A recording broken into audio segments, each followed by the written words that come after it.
Peace, peace, peace, family. Welcome to the very first upload of Spirit Speaks. And believe me when I say I'm excited to bring this to y'all. I'm excited. Yeah. Spirit said, look, we doing a new thing and I'm gonna need you to follow my lead. And so with that being said, man, look, this is the new thing that we're doing over here, and it's called Spirit Speaks. Okay? Not only am I going to be motivating y'all over here, but I'm going to be giving you the tools that you need in order to tackle your spirituality. I'm going to be educating you on what spirituality is as well, y'all. Okay? Now look, I'm gonna need y'all to be looking out for the new website that's coming up, because I don't want to just be giving y'all keynotes on how to tackle your spirituality without actually giving you the tools that's necessary in order for you to take this thing head on. Okay?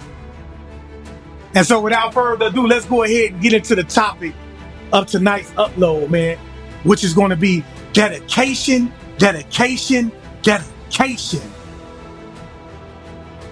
What is dedication? What does it mean to be dedicated? Let's take a look at the textbook definition of what it means to be dedicated. Dedication is a feeling of very strong support for or loyalty to someone or something. It is the quality or state of being dedicated to a person, group, or cause. Now, why is this so important? Because in order for you to overcome your spiritual warfare, you're going to have to be dedicated to the cause. Why? Because your enemy is dedicated to waging a spiritual warfare against you. They're dedicated to working with the phases of the moon. They're dedicated to getting up from the hours of 2 a.m. in the rising to 5 a.m. in the rising when they think that you're most vulnerable to attack you. And they're dedicated to doing whatever it takes to steal your destiny. And believe me when I say, that's what they want to do. They want to steal your destiny. They want what's yours. So you're going to have to be just as dedicated to your prayer life. You're going to have to be just as dedicated to your meditation, and you're going to have to be just as dedicated to your spiritual hygiene, which is some of the things that we're going to be talking about during this brief lecture, y'all. Colin Powell once said that a dream does not become a reality through magic, but it takes sweat, determination, and hard work. And see, the problem is that the majority of you is not willing to put in the sweat, the determination, and the hard work that it takes in order for you to overcome your spiritual warfare. You just sitting around wishing and praying on the star that this thing would disappear. And that's just not how things work. It's just not how things work. When we get in the biblical context, and I know a lot of y'all gonna be saying, well, the Bible this and the Bible that, and why are we digging into the Bible? Look, you need to understand that the Bible is the basic instructions before leaving earth, which means it's the minimum thing that you can be doing when it comes to tackling your spiritual warfare. Now, if you're someone who thinks that you're above and beyond the Bible at this point in time in your spiritual warfare, then kudos to you. But for those of you who aren't, I want to meet you where you at. That's what I'm here for. I'm here to meet you where you are. So when we get in the biblical context, James 2:26 tells us that so is the spirit apart from the body dead, so also is prayer without works. I don't think y'all heard me. So is the spirit apart from the body dead, so also is prayer without works. That means you can hoop, you can holler, you can scream, you can jump, you can do all of those things. But if you ain't putting the work in, then you're not going to get the benefits. Somebody say prayer without works is dead in the comment section. Somebody say prayer without works is dead in the comment section. I want to give y'all a prime example of someone who, through their dedication to a cause, was able to bring in the positive change that they desired. Let's take a look at Nelson Mandela. From prison to president, y'all, this is someone who served 27 years in a penitentiary at the hands of his successors because he believed, and I quote, that some things are so noble that not only is one willing to die for them, but they're willing to live for them as well. Now, this is a man who understood the true definition of what it means to be James 2:26. And because of his dedication and his willingness to put the work in, he lost his connection to his wife. And because of his dedication, he lost his connection or the relationship that he could have built with his children. And because of his dedication, y'all, he served 27 years in a penitentiary, and he still didn't allow that to break him. I'm talking about living under circumstances that could have broken any man. And believe me, I know. I lived under those circumstances myself, y'all. I didn't do 27 years, but I lived under those circumstances. Living under circumstances that could have broke any man. Not only did he not allow them to break him, but he allowed it to strengthen him in such a way that he was able to come home and lead a nation of people. Now look, I'm not telling you that you need to be the next Nelson Mandela, but what I am telling you is that if you're going to overcome this spiritual warfare, it's going to take dedication. Somebody say I'm dedicated in the comment section. Somebody say I'm dedicated in the comment section.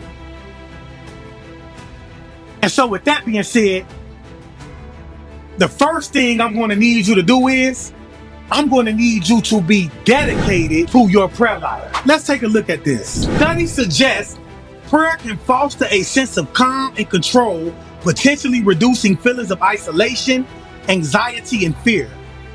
It also fosters improved emotional regulation, meaning prayer has the potential to make you less reactive to negative emotions and less likely to become angered. It also calms the nervous system. Prayer activates the parasympathetic nervous system, which is responsible for calming the body down, similar to the effects of meditation, which are all the things that you're going to need in order to overcome your spiritual warfare. See, the enemy seeks to put you in a state of anxiety. They seek to put you in a state of fear. Yeah. So you're going to need to be able to use your ability to pray to overcome this. Okay? I want to take a look at a few instances in the Bible where we see prayer help individuals to overcome situations in their life. Let's look at this, y'all. We see in Exodus 32:14 where the Most High initially planned to destroy the Israelites for their idolatry, but Moses prayed earnestly to the Most High to relent and spare his people, and the Most High, being moved by Moses' prayer, changed the course of action and forgave the Israelites. We also see in Kings 17:18 where Elijah, during a severe drought in Israel, prayed, and the Most High responded by sending rain to end the drought, demonstrating how prayer could bring about positive change in the natural world. Also in 2 Kings 20:1-11, where King Hezekiah was told he would die, but he prayed to the Most High, and the Most High, remembering his faithfulness and his devotion, answered his prayers, granting him a longer life, again showcasing the power of prayer. I want y'all to know, man, prayer is going to be a key point when it comes to tackling your spiritual warfare. Believe me, I know I had to pray myself. I'm talking about out of my spiritual warfare. Prayer is going to be a key point when it comes to tackling your spiritual warfare. Somebody say prayer changes things, man. I can't say that enough, y'all. Prayer changes things, y'all. So I'm gonna need you to make sure that you're dedicated to your prayer life. And with that being said, the second thing that I'm going to need you to do is I'm going to need you to be dedicated to your meditation. Check this out, y'all. Studies suggest meditation improves cognitive functions. Yes, meditation can enhance your memory, attention span, as well as problem-solving skills. It increases self-awareness. Meditation encourages introspection and self-reflection, leading to a deeper understanding of one's thoughts and emotions, as well as improving overall well-being. Meditation can contribute to a sense of peace, contentment, and overall well-being. One time recently, y'all, doing my spiritual warfare, where I was under a major psychic attack, y'all. And me being a nature baby, I'm talking about I was going out in nature because I needed to regenerate. Because not only at the time was I under a major psychic attack, but I had a community of vampires that were practicing a form of magic known as vampirism that was ciphering off of my energy. I mean, y'all, they was running through me. They was taking turns ciphering my energy. And I remember going out to the woods one day. I was hugging trees. I was walking with my shoes off. I was grounding a little bit. And I asked nature for some protection. And I was led to like a stick that was like more so like a staff. I took this staff to my home.